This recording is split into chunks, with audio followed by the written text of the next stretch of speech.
You're listening to Inside of You with Michael Rosenbaum. Good morning.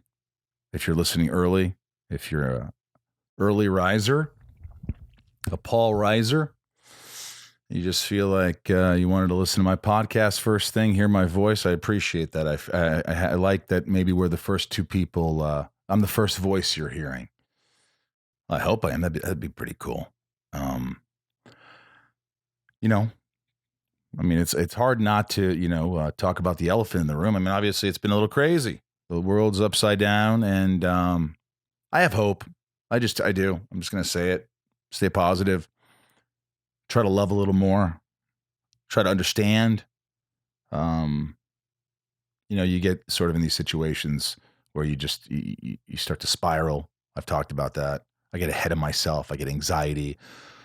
And great, because today we have amazing guests. Guests that they prove that therapy works because they were my therapists. One was my life coach when I went to a facility, Privé Suisse, and they don't ever need publicity at all. They don't, I really ask because I really love this place so much that I just said, hey, can I talk about it? And so, hi Heidi, thank you. My friend Zack Levi. Good friend. He's been on the show a couple times. He's an advocate for mental health. He's going to do an intro here in a minute. I get to talk to him, and he went there, and then he talked to me, and finally I figured it out, and I had to go, and you'll hear all about that, and talk to these two amazing women, Sandy Daignault and Ellen Wasyl, who you'll be watching and listening to, are two amazing human beings who genuinely care. And I think for me, it all starts with safety. If you're scared of going to therapy, or you're scared of, tapping into the unknown, or maybe things that that you haven't tapped into, and that you want to just feel better and be better and have a better outlook on life, it's important to feel safe. And I feel like Privé Suisse gave me that safety. I opened up. I was so vulnerable. I became a different person in a good way. I mean, safety is so important, and these two women are phenomenal. Hey guys, also, I say it all the time, but it really helps if you're listening and you love the podcast, you want to keep hearing it. I'd love for you to just send an email to people, or go to our social media handles, follow, write a review. All that stuff really helps. And I say it all the time because I want to, and I enjoy the show so much, and I hope you do. And if you are, maybe you can contribute by getting other people to listen. I don't know.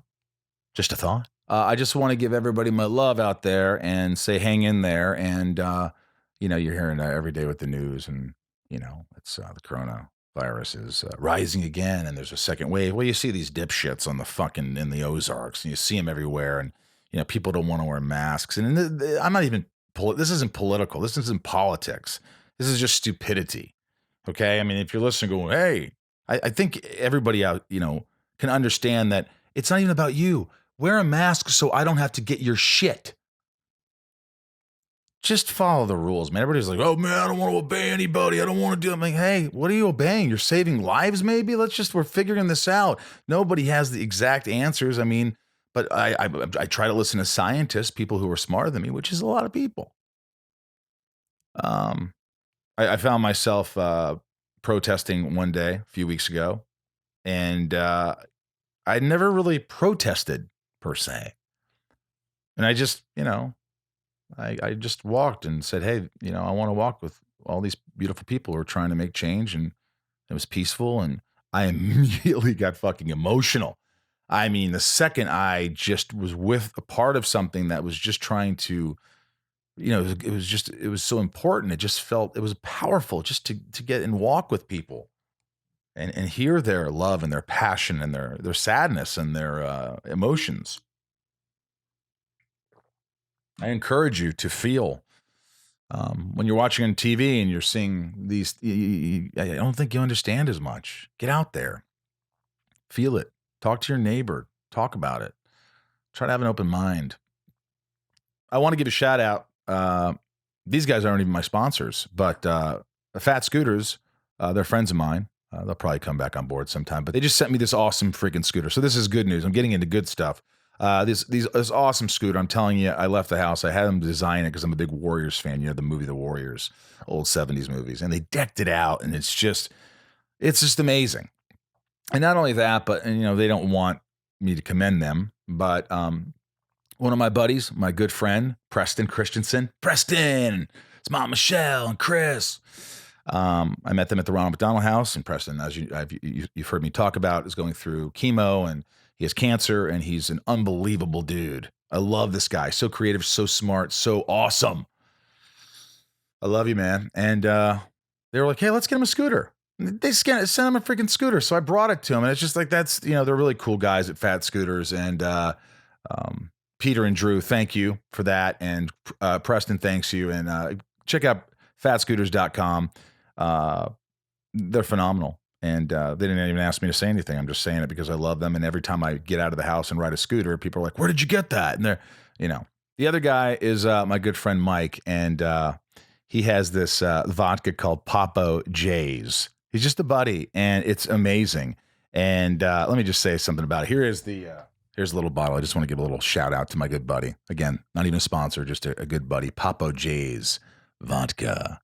Yeah, he gave me a case of it. Shit, if I'm going to talk about it, right, Mike? It's vodka. It's like vodka, only different. It's made out of the nectar from the flowers of a coconut tree. It delivers smooth, crisp taste, perfect for cocktails or on the rocks.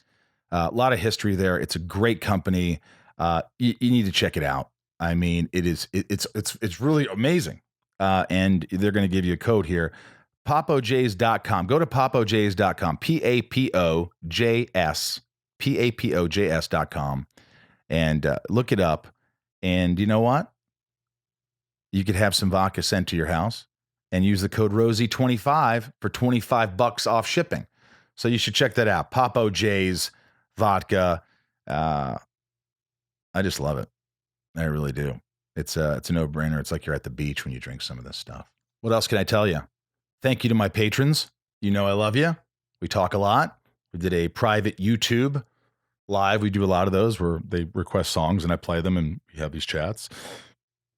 It's pretty amazing. And I just really enjoy it. It's my community, my peeps over at Inside of You on Patreon. If you go to Patreon and you want to be a patron, join, because a lot of people have become friends and it's pretty awesome. And there's a bunch of extra stuff that you get for, if you like the podcast, you get cool extra stuff. And also the other Patreon I have is with John Heater, if you like horror movies, and that's called Where Have All the Good Horror Movies Gone? And John and I do that. And that is a blast. Look into that. We tell everybody what we're going to watch. We watch it. We talk about it. We have a rating system. It's a lot of fun. So those two Patreons that I really freaking like. Also, a big thanks to Omaze and my friend Amy Mallon. Raised a lot of money here. Tom, Kristen, and I from Smallville, we did this. We raised a lot of money for charity for the Ronald McDonald House of LA. And I'm really proud of that. And I'm happy. And thank you to everyone who donated, everyone who is just listening to the podcast and supporting my passion.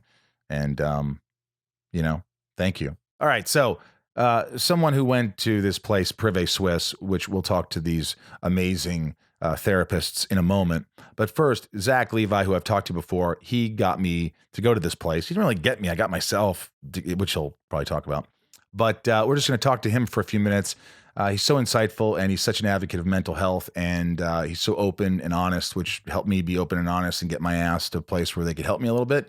So, Zack Levi, thank you for coming on. I know you're just a big advocate for mental health. You talk about it. You're open with it. It's just great for people listening. You've been on the show twice. I know you're going to interview my ass. Oh, yeah. I'm going to get all up in your ass. All inside me. But today is kind of special because we're having a mental health week. Yeah. And, I know there was a mental health month that just passed, and I missed that. I think this is as good a time as any to be talking about mental health. I love it. And it's safe to say where you and I both went to the same place, right? Oh, yeah. Yeah, we went to a place called Privé Suisse, which you told me about numerous times before I finally said, all right, I'm going to do this. And it did change my life in many ways. I mean, and I know it changed your life in many ways. So I said, I asked people that I still talk to, and that's Ellen and Sandy, behavioral therapist and a life coach, and sort of get an idea and understanding about what they think in this environment we're in. And what did you get from your experience there Well, I ultimately? mean, I got so many things. And I think that, as with any therapy, it really just depends on what you need therapized, that you're ultimately going to get out of it, right? Like you and I we both went to the same place, but both of us, while we might have some crossover in some of our, uh, reprogramming or things that we needed to be done in our lives, we might have had some similar issues. I'm sure we had very different ones as well. So what you take out of therapy is what you bring into therapy and then decide to work on in therapy. And, ultimately what I took away from being a previous Swiss was my own life back. I didn't ultimately want to live, which led me there. Um, and then I left there very much wanting to live and very much being hopeful about what my life could be, after having been awakened to a lot of, not all, because there's still a lot of therapy for all of us to do throughout our lives, but awakened to a lot of what my major malfunctions were and where they were rooted in my past, in my family, and my mother specifically, my stepfather, how they treated me, my father not being around, forgiving myself, the empathy that you build for yourself when you learn how to do that, and then how that then translates to the empathy you build for your abusers. Because at the end of the day, I think one of the biggest revelations I took away from all of it, and one I continue to champion or try to champion even now, is people are doing their best. Even the, let's say, quote unquote, worst people in the world are actually trying to do or think they're doing their best, given the world that they were brought up in, the programming that they received, the reality that plays in their head, through their eyes, through their ears, and we're all just traumatized, all of us. We don't realize it. We've all been told that trauma is like either massive physical trauma, like a brain injury, or massive psychological trauma, like you went to war and you were fighting in the trenches. But what we now know in modern psychology is that trauma is a massive spectrum of very intense moments that happen to us throughout our lives. It could have been something as a Subconscious. child. Some people do. Some people, like, if they hear somebody, I don't like yelling, and you're like, well, where did Yeah, that come from? Not that everybody totally, likes yelling. totally. Yeah. And we don't even really think to unpack that in our life. We just assume that, well, that's just who I am. And look, there's all kinds of parts of us that we are, I believe, inherently deep down in us. It was, in fact, one of my biggest fears about going to Privé Suisse was, or really any kind of intensive therapy, was that I was afraid I was not going to be me when I left. And nothing could be farther from the truth. Not only was I me when I left there, I was a better and healthier and stronger me. I still had all the same desires and passion that I had when I went in there. It was only amplified and made more clear and more strong for me to go and, I think, approach and attack the mission that I think God has given me in my life and what I want to go and accomplish, and I'm continuing to want to accomplish. So I took hope out of my time there. I took, taking back again my own worth and life, things that I didn't even realize I was struggling with. I didn't know that I didn't love myself. I didn't really understand even the concept of self-love. I thought I did. I think a lot of people think they do. I don't think most people actually do. If you love yourself, you don't speak ill of yourself. You don't chastise yourself. You don't hate on yourself. You don't speak down to yourself. And I did that ad nauseum, and I didn't think twice about it. And I did it because my parents did. And they did it because their parents did. And they did it And because their breaking that parents did. cycle is the hardest thing in the world, to acknowledge, saying, this is wrong. This is why this doesn't work. How do I change directions? And it's not easy. And it's like, like you said from the beginning of this, you got to want to do it. What you put into it is what you're going to get out. I mean, you cannot go in there thinking, fix me. I think that's the notion of everyone believes that you go get help and they're just going to give you all the answers. The answers are there. The more you allow yourself to be vulnerable and open, at least for me, then I have a better chance of just finding out what's causing certain things that are going on in my life. Yeah. Yeah. And look, at the end of the day, I as someone who is of a, let's say, a spiritual Christian ilk of sorts. It's what I grew up with, and have read my Bible, a good bit.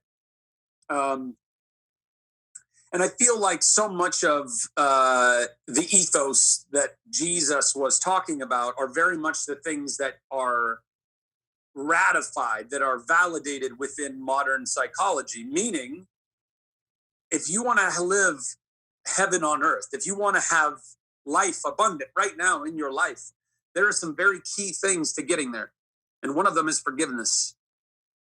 You have got to forgive yourself. You have got to forgive yourself. You've got to forgive everyone else in your life. It'll kill you inside. It'll kill you thinking that there are some set of rules that everyone has got to be following. And if you've been following, I mean, that's one of the things that was driving me crazy. I thought I was following the rules. I thought I was doing right. I thought I was, doing what we're all supposed to do and called to do. Like, it's still not that it still doesn't tick me off sometimes when people drive like assholes, but like my road rage, I would get so frustrated with people that were taking advantage and it would cut in at the last second, like, going over Laurel Canyon. I was just going to say Laurel Canyon. Yeah. Yeah. Like all of that stuff when I would get so aggro and because I hated that people weren't being fair and they weren't playing by the rules, whatever the hell rules I thought that we were supposed to play by. And by the way, everyone has a different opinion, kind of. I mean, we all, different countries have different rules. There are some rules that we all kind of agree upon, but I mean, even those aren't all entirely agreed upon, right? And people all come from their own backgrounds and their own traumas and their own abuses and their own fears and their own insecurities. And we have got to be able to look at the child. I mean, this is modern psychology 101. It's inner child work. It's restorative healing work that you need to do with your 5-year-old self, really any age self of yours, but in order to forgive yourself and have grace with yourself and love yourself. And these are all age-old tenets that people have been trying, like Jesus, have been trying to tell people forever. Yeah. Forever. Because if you can do that, if you can go do the work on yourself and realize that it's not your fault, very, very similar to what Robin Williams says to Matt Damon in Good Will Hunting. That's a powerful scene. And Robin Williams basically just saying over and over again, it's not your fault. It's not your fault. It's not your fault. It's not your fault. It makes me cry just thinking about it. I know. That is the truth. That is the truth.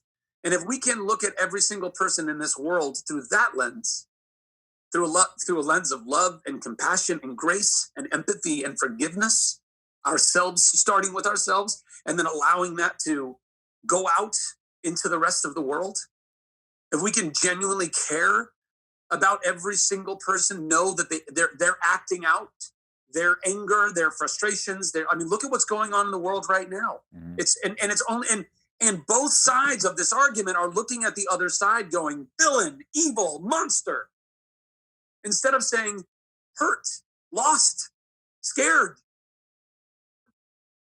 child of God. That's how we come together. Ultimately, we're all a work in progress, and you're always a work in progress. And I know that after Privy, I know that something happened dramatically in your life and you got Shazam and it happened. And it's like, and it's not saying like, hey, go to a clinic and bulb. And then when you're done, you're going to hit the jackpot. That's not what it's about. It's about going to feel better, to learn how to love yourself, learn how to be a better person. And I think, I was just so lost. So thank you again. I mean, you got me to go, and it changed my life. No. I know. I got me to go. I did it. Yeah, you got you to go. You danced around it, like you were saying earlier. You would kind of check in. Like, what about this place? And I'd tell you some, and then sometime we'll go by and be like, hey man, tell me about that place again, and we talk about it. But that's the thing, like, it's a beautiful and still true to this day adage. You can lead a horse to water, but you can't make it drink. Nor should we try to make anyone drink. Thank you for this. This is important. And I will always be open and available to talk about mental health and my love for you anytime. I love you, buddy. Love you too. I'll talk to you soon. Zack Levi. Great dude. I hope you like him as much as I do. I think we should probably get into this. We have 2 guests today, and they're going to talk to you about, this is a world we live in right now that there's stress and anxiety in the world before this, and now this new COVID thing, and it's not new now. We've been sitting in our effing houses for quite some time, but and then you get the protests and all these things. It's a new level of anxiety, and I can't even imagine how a lot of people feel who are really, really into it, especially African Americans who are dealing with this. And I used to think, I want to relate. I can relate to. You can't. I watched this documentary 13th years ago. I called my friend Chris McDonald crying. Chris, you remember that? I was like, I don't understand. I never understood. No one could possibly understand. It's true. We can't. And all you could do is try to empathize or sympathize or just try to understand and just be a human being. That's it. There's nothing else to be said. Just be a human being. I think that's Well said, Rosenbaum. Probably not. So today in the show, it's we have amazing guests. We have a life coach who's a lot more than a life coach, Ellen Wasyl, who I met at Privé Suisse when I went away. I always say went away. Sounds so dramatic. Executive and life coach at Privé Suisse, and executive coach and chief possibilitarian of the Possibility Experience. I love this quote she does. She didn't create this quote, Ellen. You quoted someone else, but I'm going to quote you, who quoted, "If you bring forth what is within you, what you bring forth will save you. If you do not bring forth what is within you, what you do not bring forth will destroy you." I like that a lot. Then we're going to talk to Sandy Daignault. I want to keep saying wonderful because these women are wonderful. Changed my life. Licensed clinical social worker who brings 25 years clinical experience and a reputation as one of the top dialectical behavioral therapists in Connecticut. Her resume is just ridiculous too, both of these ladies. And they're going to give you some insight. And I hope you'll learn something. I think you will on this very special week of Inside of You. And without further ado, let's get inside Ellen Wasyl and Sandy Daignault. It's my point of view. You're listening to Inside of You with Michael Rosenbaum.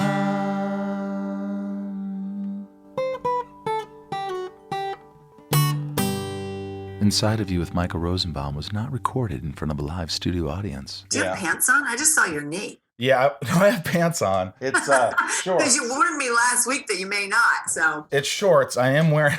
I'm glad we started with that. California. Hey, you are a life coach, right? That's right. So I think I could tell you what's going on in my life, whether I'm wearing pants or not. It's unconditional. Most of my listeners would probably not be shocked if I wasn't wearing pants. I've seen some of your Instagram. Have you? Yes. So are you thinking that therapy really didn't pay off? Did it? Or it really did. Or it really did. That's the thing. So Ellen Wasyl, thank you so much for being here.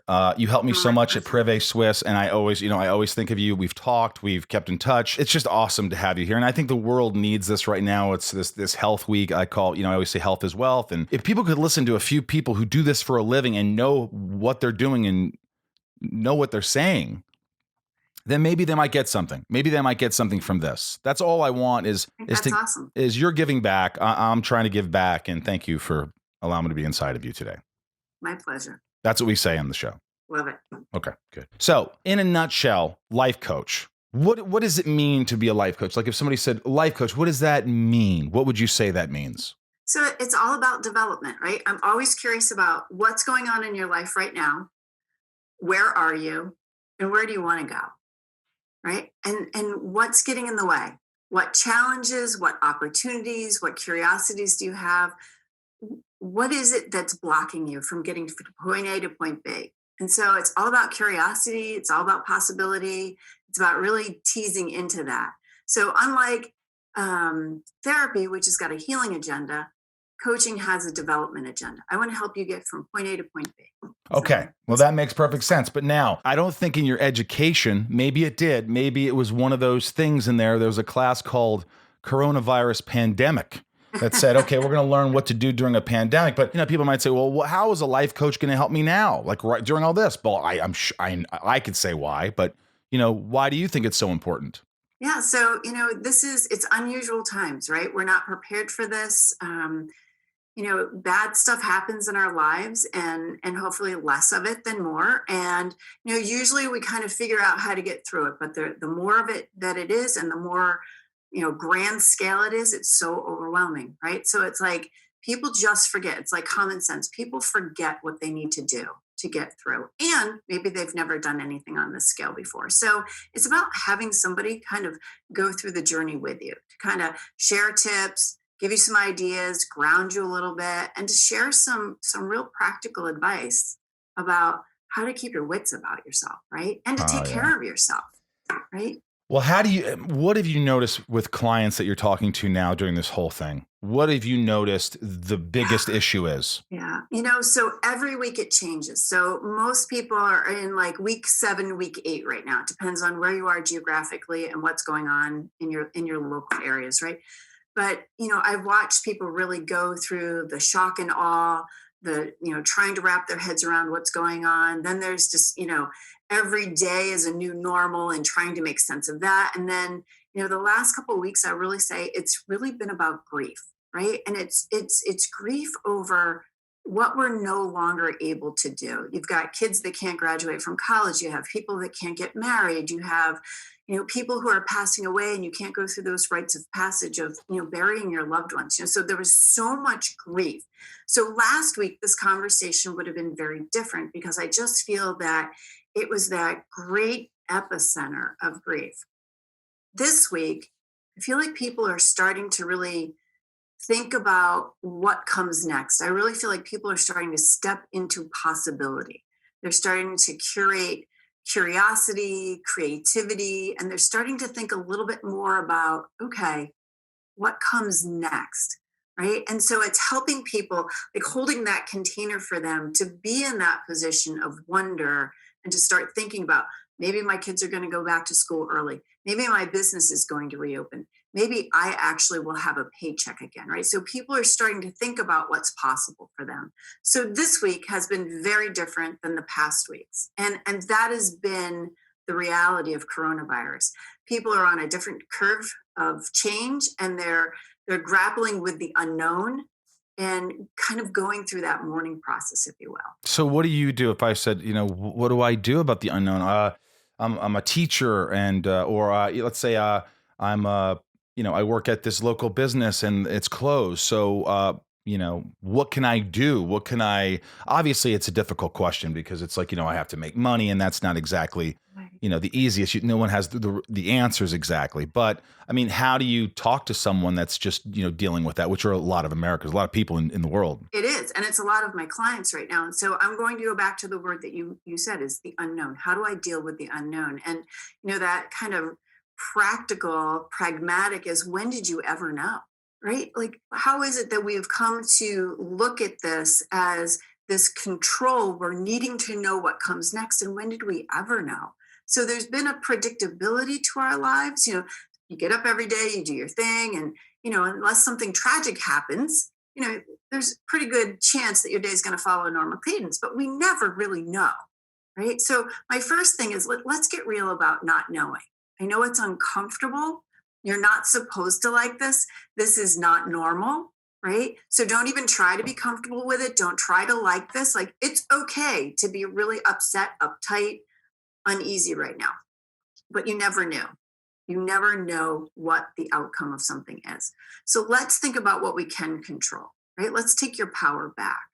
So who do you want to be in this, right? Who do you want to be on the other side of Corona when this pandemic quiets down? What do you want to notice about your life?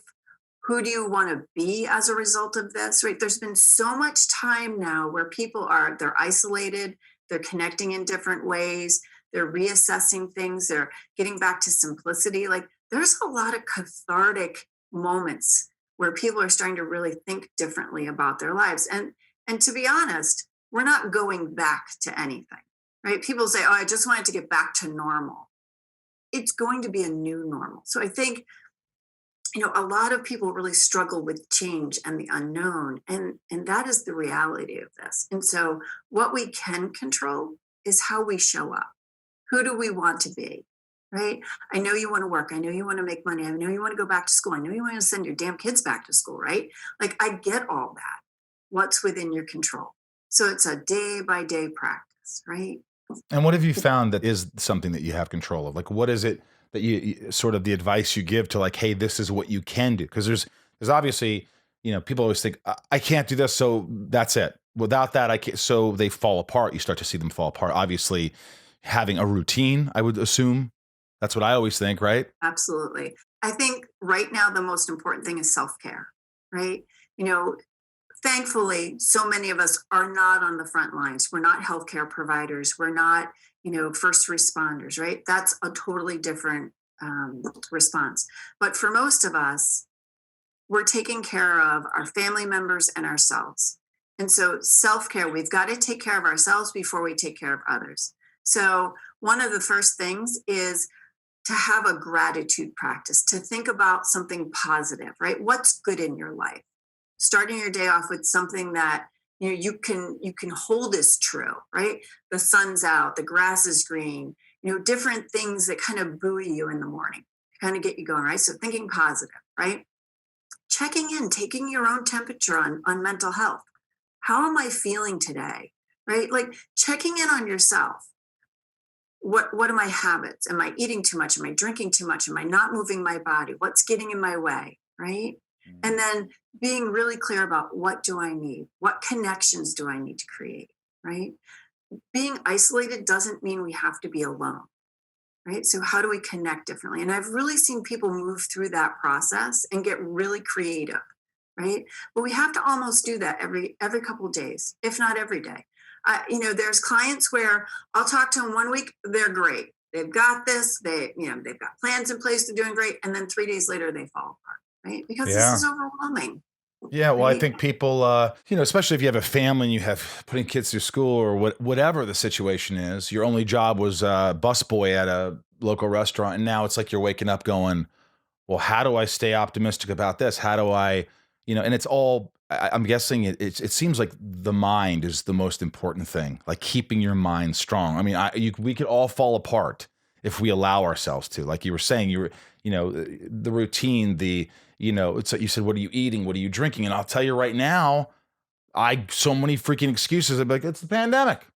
I'm going to have pizza again. And I'm going to have a soda at 10 o'clock with caffeine. I wonder why I can't sleep, you idiot. And then you'll realize that and you go, oh, damn, I need to stop doing that. And that's where I'm seeing people right now, right? It's like, yeah, we could be doing all these amazing things to take care of ourselves, and we're not because we're resisting, right? We're a little bit angry, we're depressed, we're anxious, we're fearful, right? All of these things do not allow us to take really good care of ourselves. It's like counterintuitive, right? Yeah. So, allow yourself to have the bad day is what I say. I said to somebody earlier today, if you need to eat another pint of ice cream, like just do it, right? You're in this cycle right now where you're still really, struggling with what's going on. And she named it. She's like, I'm grieving. I'm like, then eat the ice cream, right? On the other side of this, a week, a day, a month, whatever it is, you're going to be fine. And that's what I'm telling most people. You're going to be fine. We're going to be okay. And that brings me to another really important thing is ask for help and be willing to receive it, right? Yeah. Whether it's calling a friend, calling a healthcare professional that you've worked with, talking to a group or a community. So many gyms and studios and places that are usually filled with community that they're making this accessible online for free. Right? So ask for help. Let someone know you need something and then be willing to receive it. Right? It's okay to accept help.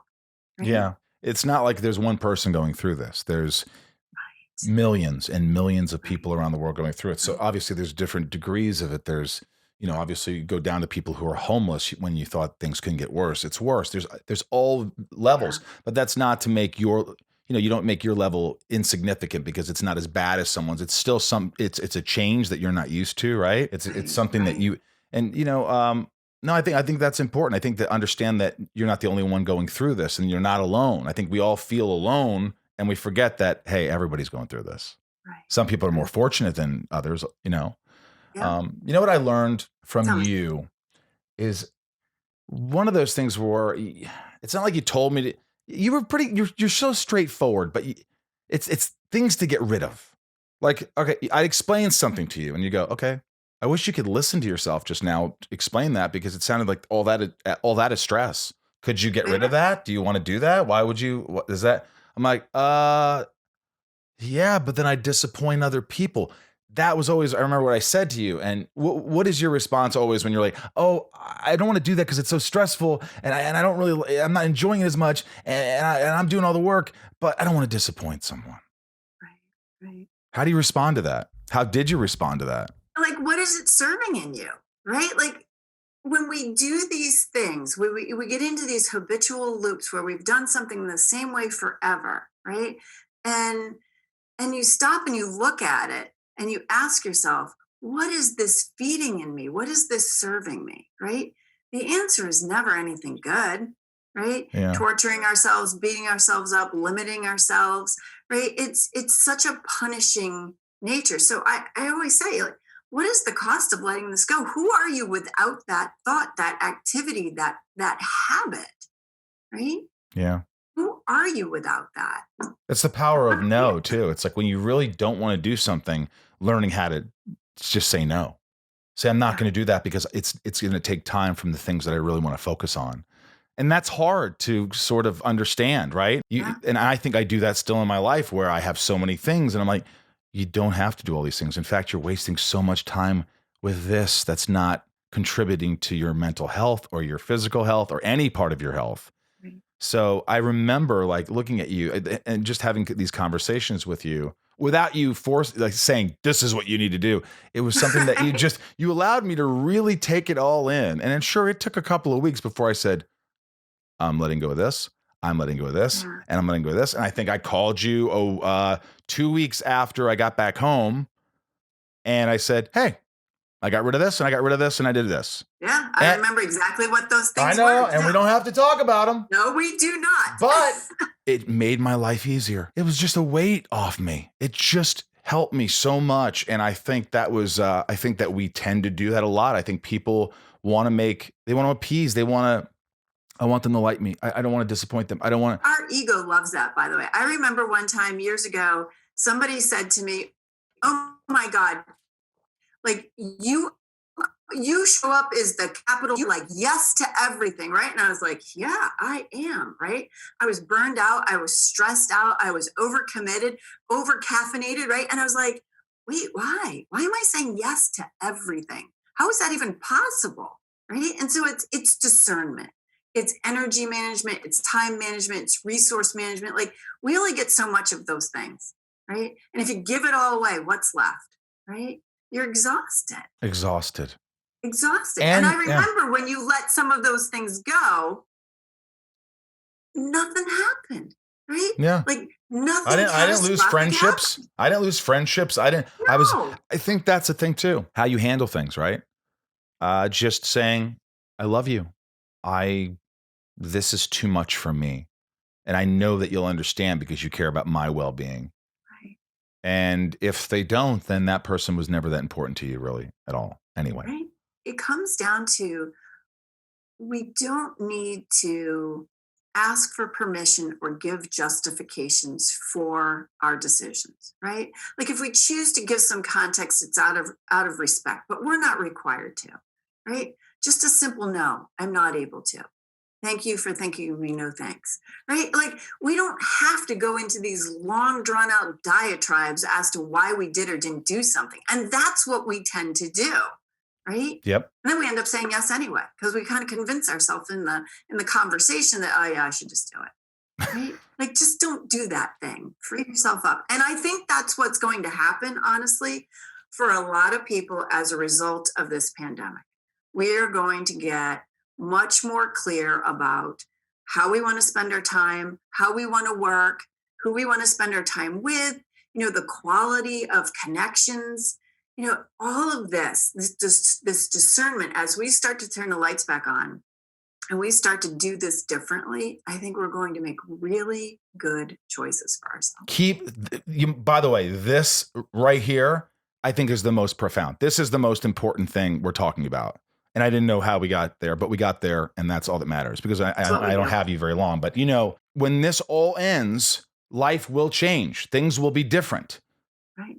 But now I think we've had so much insight into, isolation and being alone. And you really have had a lot of time and may have some more time to think about what is important in our lives, right? Is that what you're saying? That what's important, what's absolutely. not important? Get it the hell out of there. I mean, you think about it, it's just such a trickle-down effect, right? So think about these companies where thousands and thousands of employees have been working at home, right?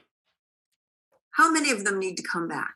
What if there's different ways of working? What if there's different ways of, educating our children? Like here in the Northeast, there's never an excuse for a snow day ever again. I'm sorry. Like I feel bad for those poor little kids because who doesn't love a snow day? But we know how to do online learning now, right? Yeah. We know it's winter. We can have a lesson plan ready. Like these kids never have to have a snow day again.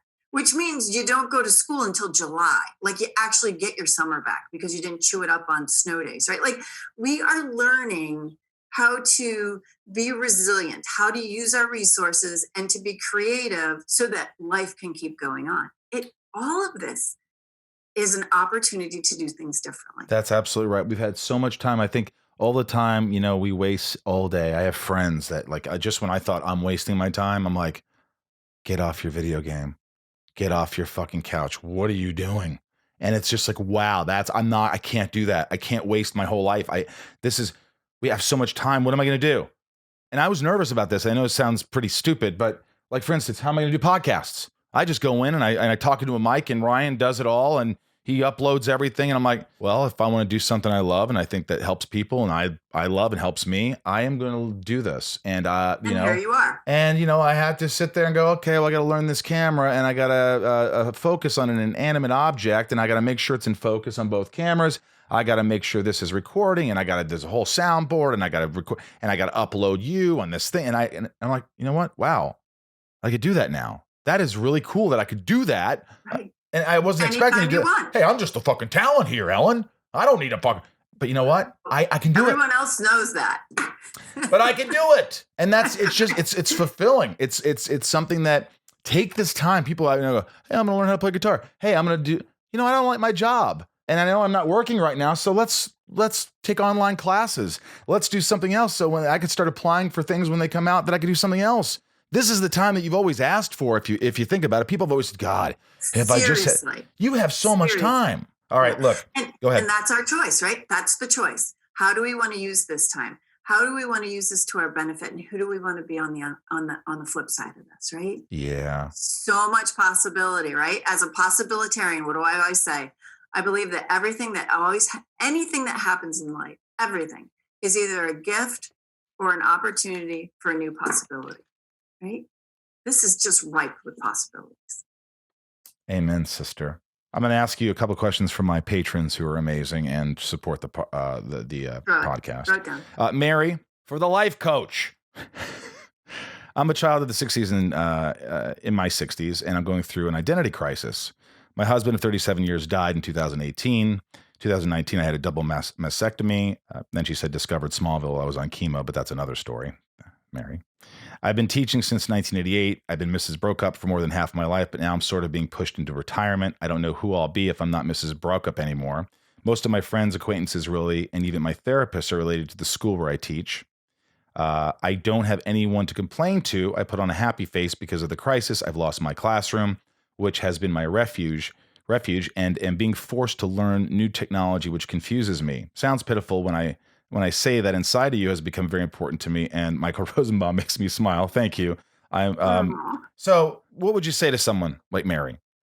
That's a real tough one. I mean, that's a lot of change. It's a lot of disruption, right? And so I think that's where really digging deep to see, what are those opportunities to maybe ease into that technology a little bit and think about what she wants to do with it, right? Like, it's something that makes her uncomfortable. And that's my first clue. Anything that kind of makes us a little uncomfortable is an opportunity to grow, right? She's stretching herself a little bit. So it might feel a little scary, a little foreign, but that's the perfect opportunity to maybe lean in the safety of the environment that she's in. Like, she can't fail it. Right.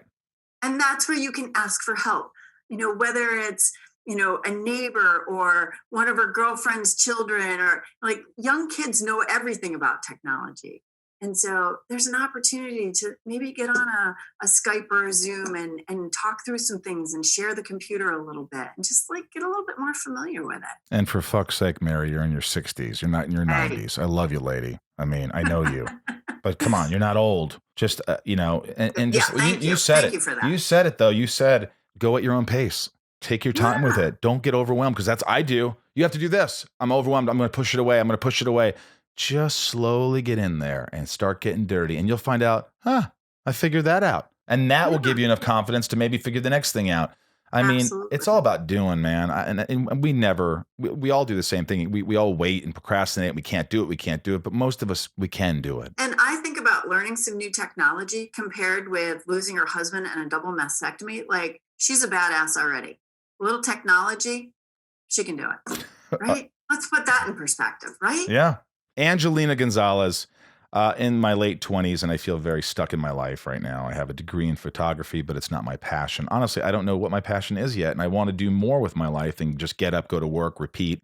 But I feel like I'm too old to start over, i.e., go back to school, considering I have rent, billing, blah, blah, blah. I feel like this is a young person's world, not a you're almost 30, we want you. What? World. I'm very discouraged, but hey, I'm not knocking you. I'm just saying I'm a lot older than you. What steps or advice would you give to someone in that position? This is something that comes up all the time, the sense of purpose, right? Like, um, somehow she got into photography and now she's doubting that that's her passion, right? So, okay, that's good. Make peace with that and be creative and explore. If you don't know what you're good at or what you're passionate about, ask your friends, right? Ask them, what do you think I'd be good at? Be amazed by what people will tell you, because people who know you see the light in you, right? They see these, how you show up, how you talk about something, what you get excited about.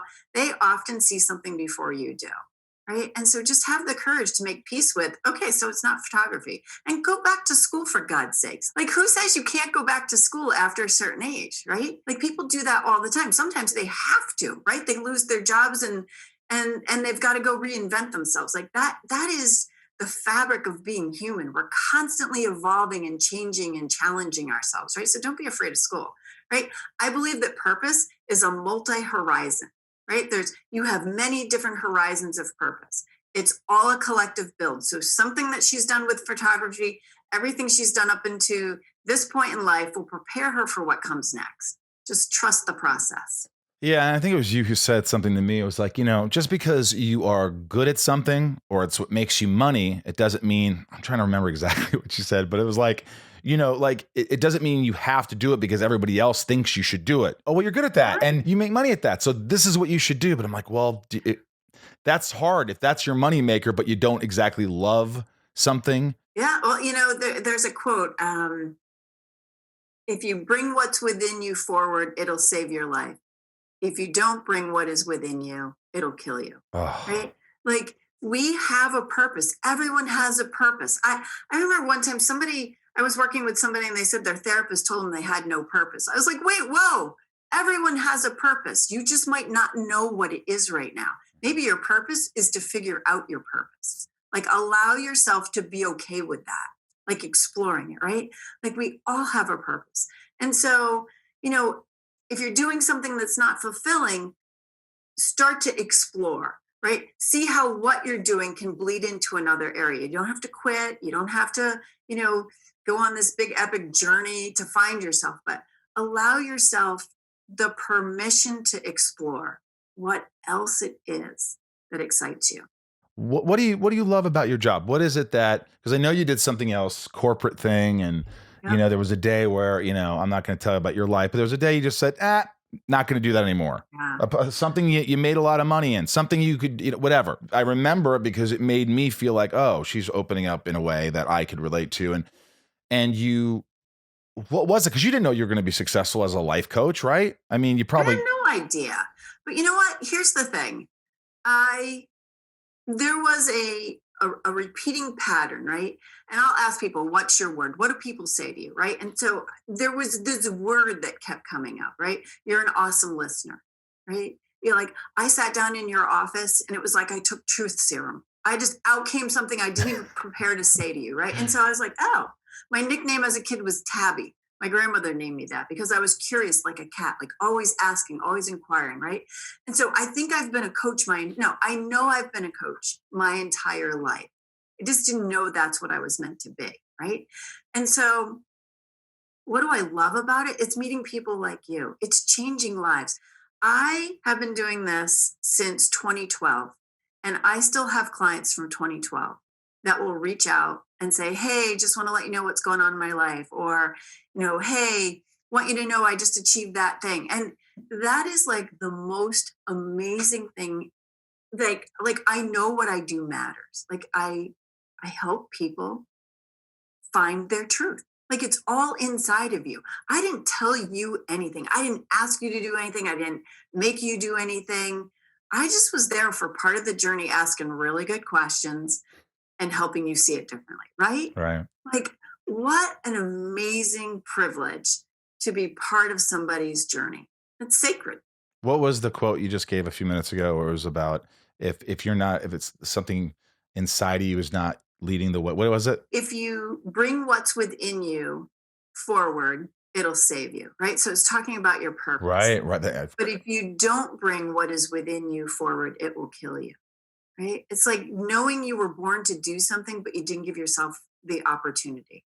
Knowing that you really want to try this thing, like you always wanted to be this thing, but just don't have the courage, or maybe somebody didn't support you, or you've got self doubts, like that will eat you alive, right? It's like if there's something that's within you that you feel passionate about, you've got to explore it. You've got to let it out. Ellen Wasyl, you are you're a gem. You really Thank you. are. I love this, and I know people will get something from this, and Awesome. I just can't thank you enough. We'll be in touch, Thank and I hope you. you'll come back Sounds great. sometime. Absolutely. This is a Absolutely. joy. Thanks for having me. Thanks for allowing me to be inside of you, Ellen. Yeah. Okay. That's the show. Thank you. All right. Thank you for being inside me. All right. I love you. Thanks so much. Love you. Bye bye. Inside of You is brought to you by Fair Harbor. I think you know by now that I love these guys. I have 10 pairs of shorts and I wear them every day. Not 10 pairs, but I do wear 2 at a time, not 2 at the same time. You know what I'm talking about. I love these shorts. This isn't me just trying to sell you something. This is me saying you're going to love these shorts. I guarantee you. And it's also Father's Day's coming up. And this is a unique gift. Your dad, you go to the beach, you go whatever, you go in the pool. Dad doesn't want to chafe. I hate to talk about that in front of you. But if your dad's like me or any other guy, he doesn't want to chafe. That's why you go with this lining. Wait till you feel this lining. I just want you to try it. All Fair Harbor's products are made from recycled plastics. To date, Fair Harbor has recycled over 2.5 million plastic bottles, keeping plastic out of waterways and off the beaches. Fair Harbor makes products for you to enjoy the places you love while protecting those places at the same time. 20% off everyone listening right now. You hear that? Head over to fairharborclothing.com and use the code INSIDE20 for 20% off. That's INSIDE20, and say goodbye to mesh lining forever. I hope you really enjoyed that. Ellen is a fantastic woman, and you just got to see, it's like the tip of the iceberg. It's just the tip. You're just seeing a little bit of all the genius, and a little more genius coming your way. Let's get inside. Behavioral therapist, therapist of mine. I love you. Let's get inside Sandy Daignault. I'm surprised that you are, you're willing to do this because, it's mental health is so important. And I always say health is wealth. It doesn't matter how rich you are. We all have one thing in common. And that's, health is a number one thing that we have to we have to take care of ourselves. Yes. And you know what I mean? And so first of all, tell me about what is DBT? Dialectical behavior therapy is a philosophy and school of thought created by a lady named Marsha Linehan, who herself had some mental health challenges. And quite honestly, she found that when she had been a recipient of mental health services, that it didn't quite do it for her. They wanted to do more medications. It was more the traditional medical model. And having the schools of thought, such as cognitive behavior therapy, which are super successful, along with her idea to really bring in Eastern medicine too, meditation, kind of getting quiet within oneself, reflection, and then some basic skills training about how to manage your life, how to manage your feelings, how to manage people. Right. And not make it worse. Right, because I wanted you to describe it because, I could do that, but, all I could say is it works. And, you use a combination of a lot of great therapies, right? You don't believe in one. And I think, as an actor, it's like, you learn all these things like, oh, Stanislavski. And people go, oh, I studied with Lee Strasberg and that's what I believe. And I'm like, great. But I like to believe in, I take things from everywhere. Oh, Strasberg had this cool thing, and Stanislavski had this cool thing, and Uta Hagen had this. And is that sort of what you do? It's exactly what I do, because I think everybody has something to offer and some wisdom when it comes to providing somebody therapy or counseling. There's a lot of different perspectives, and you got to meet the person where they're at. So I think you kind of I think it is in the best interest of your patients and in your clients if you're able to be flexible and adaptable like that. Yeah, I didn't know what to expect when you first met me. And I guess my personality, I'm sort of all over the place. And I was like, do you remember me saying, I don't think I could be helped? I just feel like there's so much and I don't know where to begin. Do you get that a lot from people where they're like, I'm just so complex? Like we have this theory, everybody thinks, oh, but my problems are too much for you to handle. Do you hear that a lot? All the time, all the time. And everybody's problems are different, but suffering is suffering. And I think that that's one commonality that we have to lean into versus what makes us different from others. And that's a whole part of willingness of being in treatment, is being willing to join your comrades or your peers who are also trying to find their way in life, and not separate yourself so much and kind of come at it from like people could never understand. That's a great way to resist treatment. It's just to say, I can't be helped, so I'm going to just do my thing. Yeah. I'll say, look, you haven't tried it with me. That's true. And I think resistance is the biggest problem. We resist it. And I think nowadays, isn't mental health being more normalized in society than it was? Absolutely. Especially young adults. They're really embracing it. And, I've always said to people who come into my office, I worry more about the people who don't go to therapy than the people that do. Yep. Because when you go to therapy, you're willing to be self-aware, know thyself, and kind of take responsibility, right? I mean, we're not responsible for traumas that necessarily happen to us, but we are responsible for being healed and getting better and not letting those traumas dominate our life. And that is the true challenge. Does trauma, does loss, does deprivation become one's identity? And is that the life that you want to create? Yeah. You have to kind of get clear, right? Yeah. And I think, especially with the pandemic, the coronavirus and all these things that are happening and the world is changing. It is. And hopefully for the better with all this crap that's going on, you hope that all the divisiveness politically and all this stuff, it's like, just forget about that. Let's try to connect. Let's try to, it's so easy to say, but I have the feeling that once it's all over, and I'm sure I'm a cynic, but do we go back to the same way it was? Or do we really create this environment where we own it and we're so lucky to have the connection and be able to have the freedom to do the things we do, and we should take advantage of that and not sort of, people are always on their phones. People are always, it's just, there's this disconnect. So this pandemic, it's really fractured society and it's testing us. How do you do when you're all alone? How do you do when you sit with yourself? What do you think about? Where does your mind go? Do you catastrophize and kind of think about worst case scenarios? And how does that impact your mood? And then how does that then affect your behavior? So it's sort of this painful day-to-day self-awareness of, what is it about myself that's working? What is it about myself that's not working so good? We all do that. Yeah. I mean, people think and think and think and think all day long. And that is, I think, what a lot of people are struggling with right now. No distractions. Yeah. So what will you do in your quiet time? And who are you? Who am I? That's the big question. You sent me this list, which was really helpful, and I read it a few times, of just things that people think about and they do, and it was just sort of a simple guide, if you will. And one of the things that struck me is you said, people, and I'm going to be honest with you, I had a cigarette right before this. Yeah, I know, and I know. Yes. I've been stressing a little bit. I've been dealing with it. I've been trying to get in a routine. And when I do, I notice, like today, I had so much anxiety. And I said, I don't want to work out. I want to lie in bed. I want to lie in bed. And I remember what you told me early on. You said, what is that doing? Lying in bed, is it helping you? I'm like, no, I just sit there in anxiety. And you're like, get up, do something. And I remembered that. And I got up and I went downstairs and I just started lifting weights and getting my blood going and went for a walk, and the anxiety just started to go away. It's not science. I mean, it is science. It's just, it's amazing how if you just go and do something, because you could get so caught up in your anxiety in your world that you almost start to feel sorry for yourself. I forgot how you talked about that to me, but yeah. Look, we have over 50,000 thoughts a day. You got to pick careful which ones you're going to invest with and run with. And the strongest emotion tends to get the most attention. So if you're worried, the natural mind inclination is going to be to look for the situations that validate the emotion, right? So because we want to be right, it's just human nature. But we have to challenge ourselves not to sit in the sadness, not to sit in the sorrow, not to sit in the loss.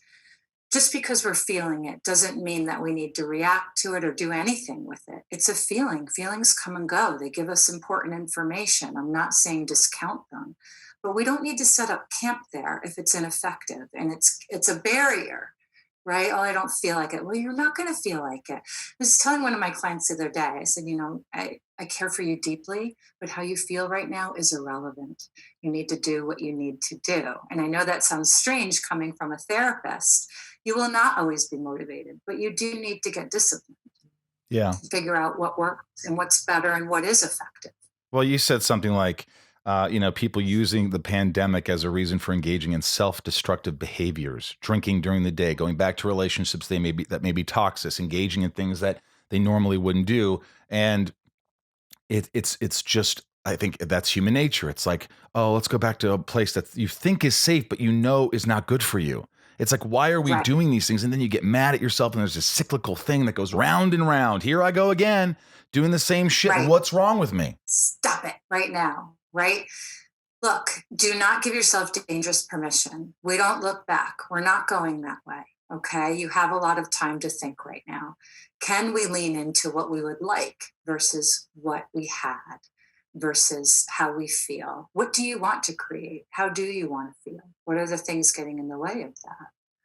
Yeah. Right. I mean, I think it's super important that we hold ourselves accountable and be mindful of where our head is going and be actively working to avoid avoidable suffering. Okay. Not to re-engage, not to use this time as an excuse to really go down. Yes, you don't have work, but that does not mean you should go and start drinking during the day, right? We all know that's trouble. Especially if things were going relatively well, if you're getting your things together and all of a sudden this happens, you're like, oh, it's the end of the world. I could have a smoke. I could have a drink.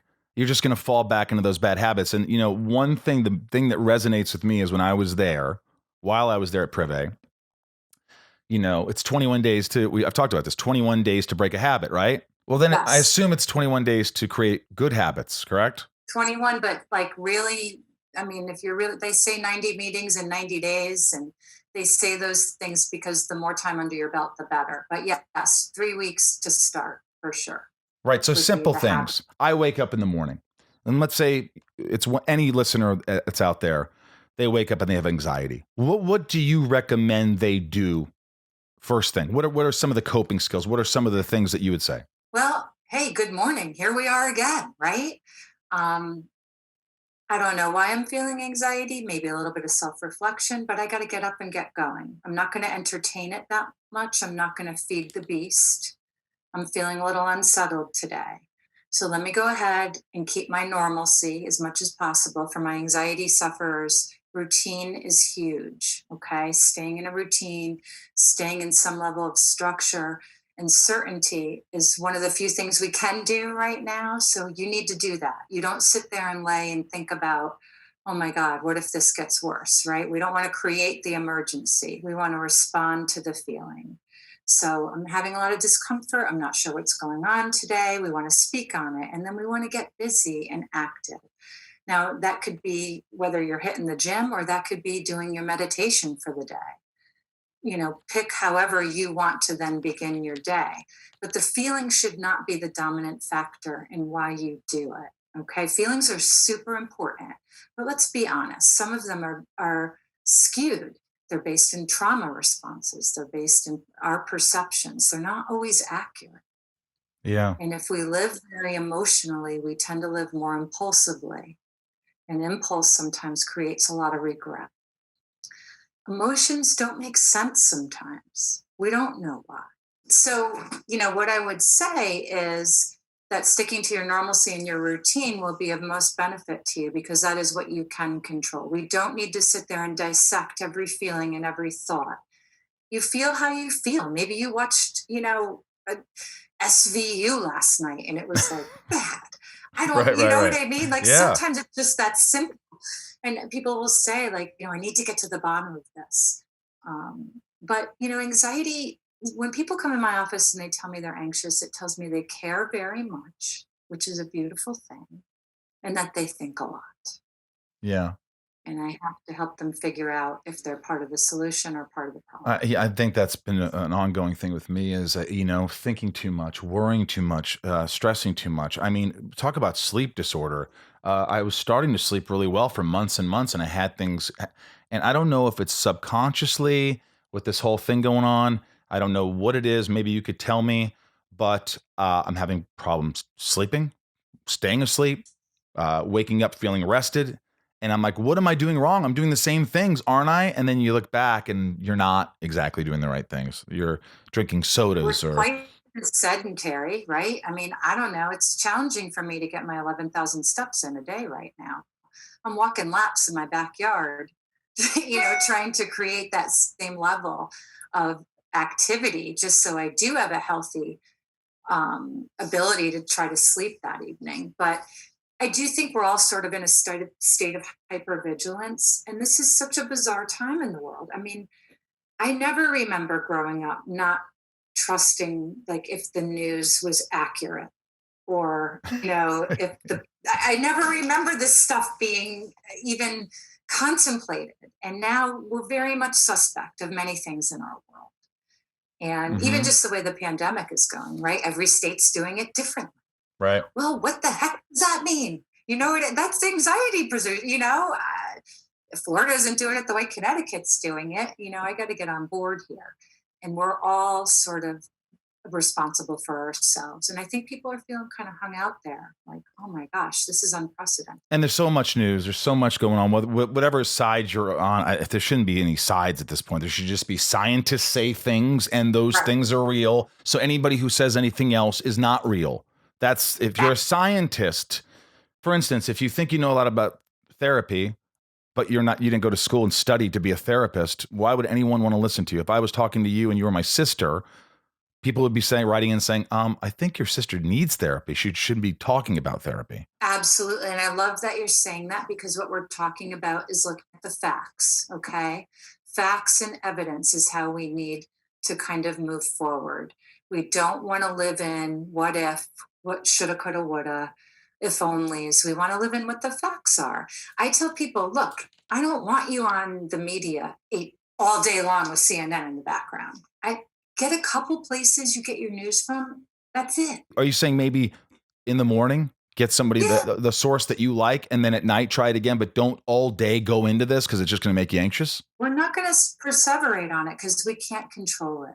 We can do our part, okay? But we don't need to suffer every moment of every day in order for us to care about something, for us to feel that it's important, for us to be somewhat frightened about it, right? You Mhm. want to give yourself some mental respite because the supply runs dry after a while. You have to refill, you have to rejuvenate, you have to refresh, you have to step away. Right. For some reason, I didn't ask. I have this Patreon account, so my patrons, they ask questions, and I was like, "Oh shit," because this was sort of spur of the moment with you guys, and I was like, "Oh, I want to do this, and I want to have a mental health week." But there were some Wait, questions, and Patricia says, as so many of us deal with the repercussions of negative mental programming from our childhood, hello, or past relationships, what is the best way to reprogram mental self-image to embrace our essential self and begin to identify and live our best lives?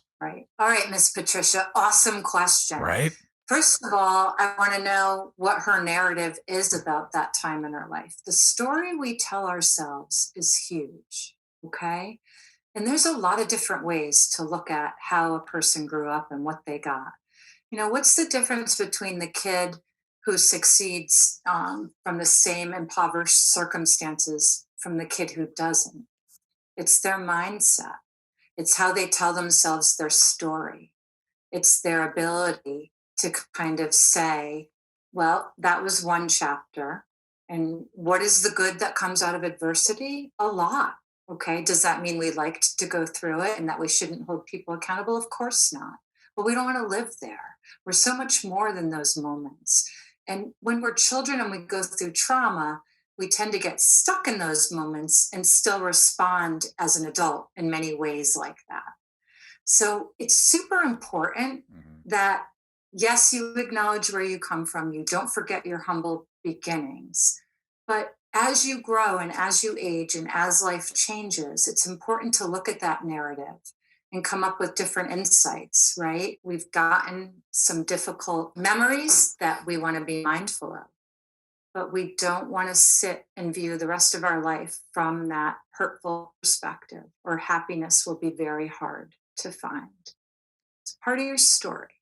When you say part of your story, it's part of my story. Mm, I mean, yeah. what do you notice? Like, look, I'm open. I'm open about these things, so I give you permission. But what did you notice? Like, you saw a transformation, if you will, like of when I walked in that room, and we started having a couple sessions a week, and we started talking about things.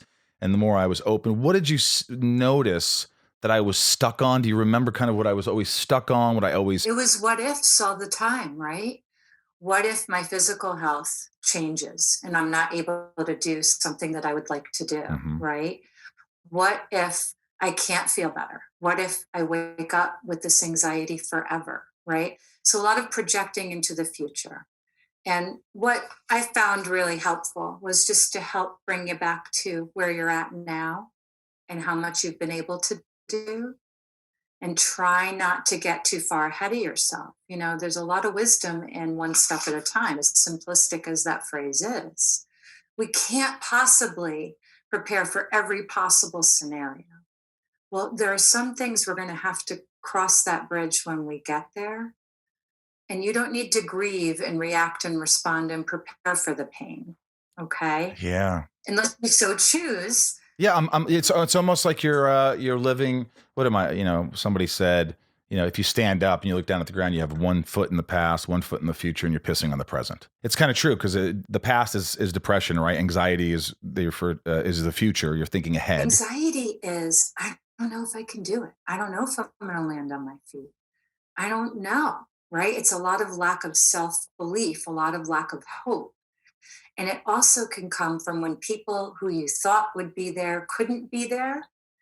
If your people couldn't do that for you, it really kind of makes you rethink the whole idea of being able to trust the world, right? Right. But where I think we grow is when we realize, look, we have to look at our parents. And as a parent now, I so see this. Hopefully, I'm not damaging my children every day that passes.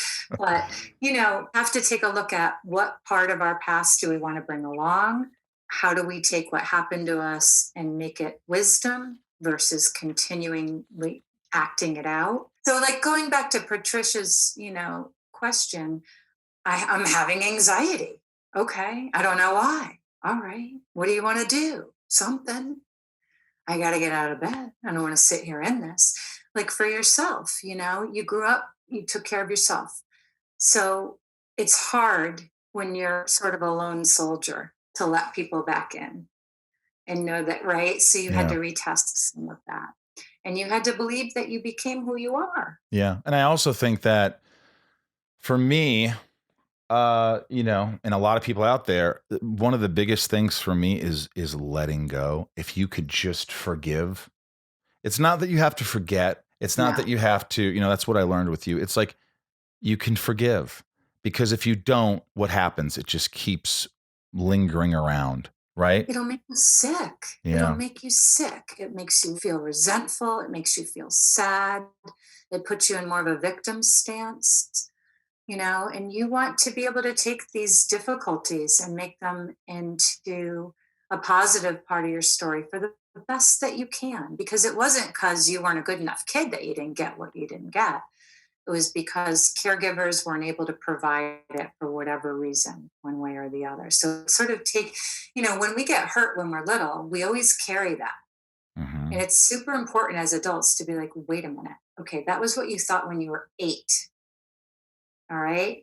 There was no good reason for you to get the heck, beat out of you or whatever when you were 8 years old for doing something that was really benign. Okay. That was kind of outlandish. So you don't want to carry all those false beliefs and falsehoods that it was always your fault. And I think therapy can really help people kind of untangle that web. Yeah. It's not like you go to therapy and you're like, oh, I'm fixed. Right, It's better. you have to do a lot of the work. Like you guide me and you're like, this is what this is what you need to do. And you don't tell me what to do as much as you let me sort of figure out, we talk about things and then you make it so much more understanding for me where I can go, oh, like, do you remember, this is something where you're like, when you start to think of something that hasn't happened, you say, stop, Yeah. stop, Right. stop. That hasn't happened. That's 2 weeks from now. We're not going to spend our time on this right now. That was something that really, for a while after I left, people probably look at me and go, stop. Oh shit. Not you, sir. Not you, sir. But stop. And then I could do it in my mind. I'm like, stop it. Dude, this is in a week and a half. You're not going to worry. You can set time. You said you could set time another day for 15 minutes, and you can think about that if you want. But you are not wasting your time and getting anxious for 2 weeks until that happens when you don't know what's going to happen. You're going to be fine. And it's like, it's these little things like that. Right. Keep it in the moment. Look, there's a lot of common sense in therapy too, that we can't grieve or commit to feeling about things in the future. We just don't know what's going to be, and we don't know how we'll respond. And by the time that comes, you have no idea what situation you'll be in, and you could absolutely handle it in a magnificent way. Yeah. It's keeping busy. It's not allowing yourself to get overwhelmed. It's, all right. Vanessa in the Sky says, I've been dealing with depression lately since my dad passed away.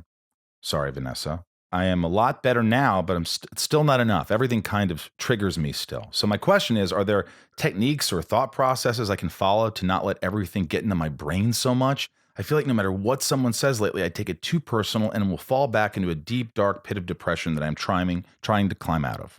You're a little raw, Vanessa, right? You just lost your dad. They say we lose a parent at any age, we feel like an orphan. Okay. So you're feeling a little bit more exposed. You don't have somebody that's been in your life for as long as you've lived. And maybe there's some element of loss of feeling protected in the world and feeling safe and secure.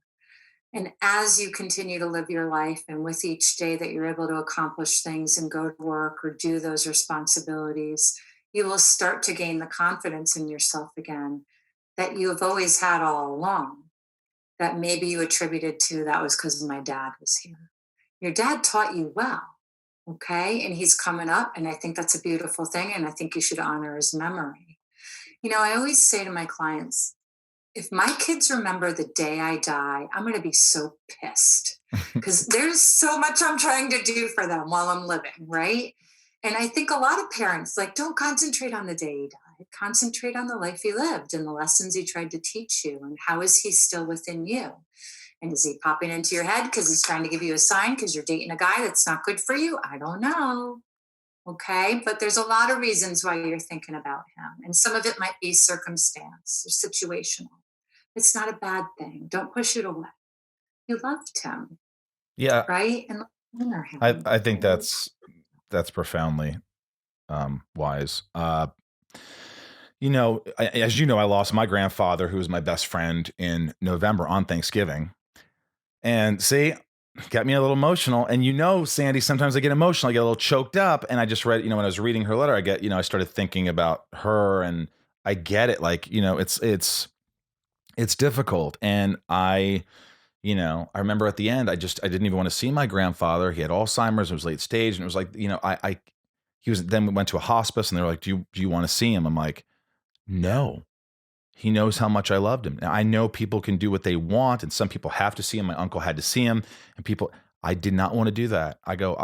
Irv knows more than anything that I loved him and love him. And that's something that I think too, that to know that Irv, whoever you lose, they loved you. You never get to say what you want to say. It's almost like there's never enough time. Right. But you have to know that, I was loved. He knows that I loved him. And I never looked back on that. I didn't want to see him like that. That was just me. Everybody grieves differently. Everybody has their own ways. Yeah, and I think that was a wise choice for you because you tend to be a person who would remember that visual. Hmm. Okay. And that's not going to be helpful for you. When you think about Herb, you want to think about the loving memories Yeah, and the great guy, that's right? exactly right. We don't want to think about what he looked like on his deathbed because that will break your heart. And the human mind has this funny way of like not knowing sometimes whether it's happening now or whether we're remembering something in the past. And what you end up doing is re traumatizing yourself sometimes. Again, one of these notes here you said, and I'm going to let you go here in a second, and I hope you come back because it's just you have so much information, and there's something about you, and that's why a good therapist is so important to find. It's because for us, it's an emotional connection. I just feel safe with you. I just feel safe. I feel like I'm not being judged, and I feel like a lot of guys, a lot of girls, whatever it is, they don't want to go to therapy because, they're afraid they're going to be judged. I don't want to cry. Crying's not for men. I've never seen my dad cry. Never saw my grandfather Irv cry. I think once. But so what would you say to people out there who have always said, I'm not going to therapy. I'm not going to therapy, have been putting it off? What would you say to someone? What are you afraid of that you will find? And you know what? How bad could it really be? And if you think it's as bad, it's That's it. probably not as bad as most. And I mean, unless you're harboring something like you killed someone, for God forbid. But like we all have our shit. You'd be surprised at the shit that Sandy hears. Look, pain is inevitable, suffering is optional. There's a gain for every behavior, right? So if you're holding on to stuff and you kind of have that barrier, and maybe you're just not comfortable because maybe there's been some bad therapists out there that you've had bad experiences with. Therapy is for you. It's for you to evolve, for you to try and figure out what your best life would look like. Nobody's there to strip you down or to be standing in judgment. Like when people come to Prive, oh, I was so nervous, they might say something to that effect. And I said, look, where else are you going to go where you have some of the brightest minds who want to share with you their insights about how the great life you made could even be better? That's a gift to give yourself.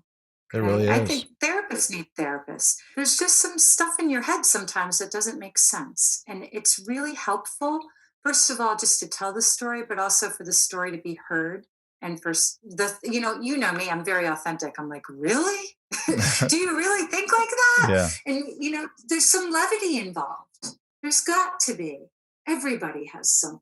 Everybody has something. Remember that. Everybody out there, everybody has something. And that's another thing. It's like, I try not to judge anymore. I mean, I do. I mean, we all judge in some way, but it's like, especially after all this, it's just like, dude, just love each other, respect each other, find time to call someone because it might make them smile. Spend an extra 5 minutes with someone instead of, I could be very selfish. I could be doing things, but sometimes I'm just like, you know what? You're going to spend today calling all the people that you really do love, and you're going to tell them and you're going to talk to them and you're going to see how they're doing. And that doesn't take a lot of time. And, again, with this pandemic and everybody's, the anxiety and all these things, you said, watching inspirational speakers helps. Try to keep close to your time schedule so you won't feel so run down when it's time to reintegrate people. Explain that real quick. Yes, totally. So I continue to get up early every day, as much as it may pain me because I'm doing a lot of work from home.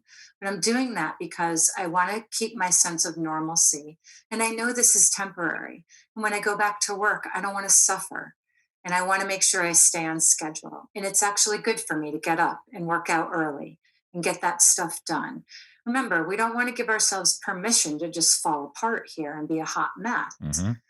We have to figure out, and stick to our morals, stick to our values, stick to our priorities, and do what's in our best interest, even if we may not be feeling like it because it feels like things are so chaotic right now. But don't add to the chaos. Well, look, by the way, I didn't bring up all your education, all these things, because that will be in the intro. No, but people should know that you just know, like he didn't even say, no, you went to Yale, you've written a book, you have so much education and so much wisdom. And I know it firsthand by talking to you and you working with me. And I could not be more appreciative that you came on today. And I don't know why, but like, I feel like, when you get like a little emotional, like it's behind your face, like it's just like, I don't know. I think just because I haven't been talking to you as often as we were. And I think, it makes me feel like, dude, this worked.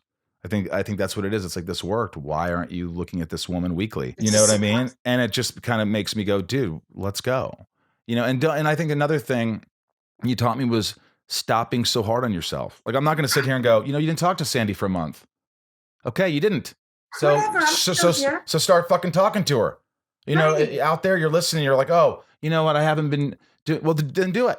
Stop saying, oh, and be so sad about what you haven't done, and just do it. Turn it around. And I think that's what we all have to do. And The goal is that you get better and you come back for sort of a tune-up, right? yeah, And the times you need me more, I'm here. We don't want to make people into professional patients. We want them to live and succeed in love outside of our office. But, we can fill some good voids too, where some of those needs didn't get met. And it is a privilege to be on your team and to help you on your journey. Well, thank you, Sandy Daignault, for allowing me to be inside of you today on Inside of You with Michael Rosenbaum. That's kind of a saying we say at the end of each episode. It wasn't perverted. It sounds perverted, but this has been awesome. I love you to death, and I hope some people learned something today. I think they will like this. Yeah, tell them to reach out. All right. I will. Thanks. All Have right. a great evening. Talk Love soon. ya. Love you too. Bye.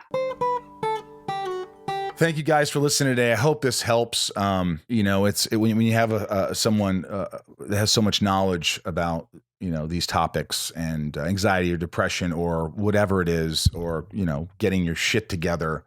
20 minutes, 30 minutes isn't going to do it, but it can give you an understanding, hopefully, and just an idea that, hey, maybe this will work. Because not maybe, it will work. You just gotta commit. So I want to thank my guests.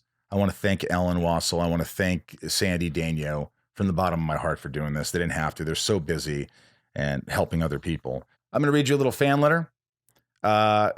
Apropos comes to mind. It's very fitting for this episode. Rosie, in one of your episodes, you mentioned the wellness center you went to in Connecticut. Can you share the name? Today, Privé Suisse. Thank you for your great podcast. It's so helpful to hear you and your guests be so open. KB. Well, KB, you're very, very welcome. I'll tell you that much. Also, a reminder about Patreon.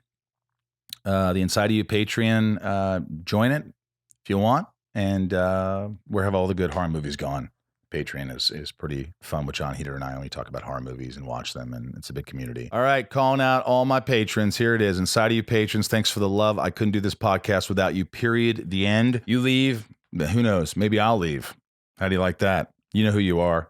Nancy D, Mary B, Leah S, Trisha F, Sarah V, Yukiko, Jill E, Brian H, what up? Lauren G, Nico P, Barry L, Angelina G, Jerry W, Kevin R, Emily K, Bob B, Robert B, Jason W, Kristen K, not Kristen Krug, but cooler, Allison L, Raj, Sean W, Joshua D, Emily S, CJP, Samantha M, Hamza B, Jennifer N, Stacy L, Carly T, Reem, Jennifer S, Janelle B, Tabitha 272, Kimberly E, Melissa C, Mike E, Jake M, Marissa N, Judith D, Ramira, Beth B, Chris F, Sarah F, Chad W, Leanne P, Darla, Darling, Jackie P, Rodrigo S, Rachin 77 High, Ray A, Maya P,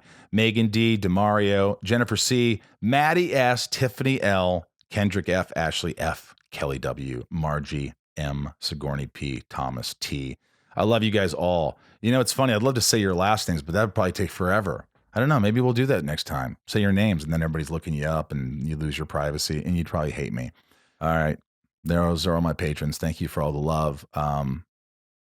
And guys, be safe and love one another. It's so simple. Thank you for allowing me to be inside of you.